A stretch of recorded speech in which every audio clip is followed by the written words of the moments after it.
African wild dogs go by many names and may be called painted wolves, painted hunting dogs or African hunting dogs. They are at home in the deserts, forests and grasslands of Africa, where they work together to hunt their prey and defend their territory from rivals. African wild dogs are about the same size as a domestic Labrador. Their distinctive coats are mottled with black, brown, white and yellow, and each individual's coat is unique, like a fingerprint. They have slim bodies, large round ears, black muzzles, long legs, and a tufted tail, usually with a white tip. African wild dogs are sociable and live in packs of between 10 to 50 dogs. They form strong bonds, and all look out for each other, working together to hunt, protect the territory and look after young, old and injured pack members. An alpha pair lead the way and are the only ones who breed. Territories can cover an area of over 1,000 kilometers per square.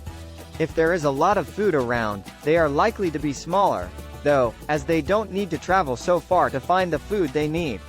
When they are not hunting, African wild dogs spend their time resting from the heat near waterholes, their large ears helping to dissipate heat and keep them cool. African wild dogs work together to catch food. They are the ultimate cooperative hunters. What they hunt depends on pack size. Larger packs can take on bigger prey such as wildebeest or zebra, while smaller packs hunt antelope. Their hunting strategy is simple. Using their excellent eyesight, they locate a herd and approach in full view during the cooler parts of the day.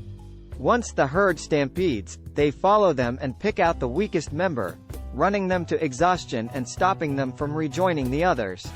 It is a very successful strategy that has got them the top spot for hunters in Africa. Up to 80% of their hunts end in kills.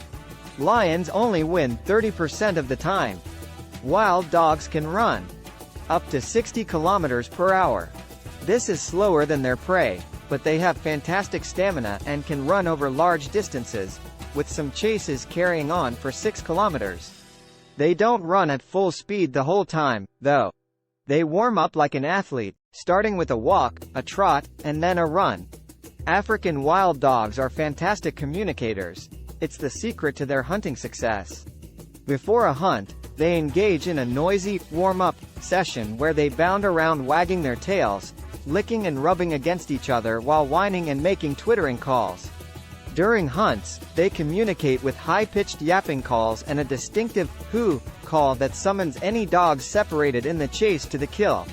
African hunting dogs also communicate through touch and behaviors that many of us would recognize in our own domestic dogs. Adults and puppies lick the faces of other pack members in a friendly signal to beg for regurgitated food. African wild dogs are one of the most endangered carnivores in the world. They occupy less than 17% of their historical range, and there are only around 6,000 individuals left in the wild. Like many animals, their biggest threat is humans. As our populations grow, we take away their homes, split their habitats in two and take their food for bushmeat. This puts them at risk of extinction and creates competition between packs. It also brings them into contact with humans who treat them as pests and kill them to protect themselves and their livestock. They are also vulnerable to road accidents. The biggest natural threats to African wild dogs are lions and broken legs. Their hunting technique is so fast and frenzied that many dogs injure their legs during the chase. They are also vulnerable to diseases such as rabies and canine distemper, which can be caught from domestic dogs.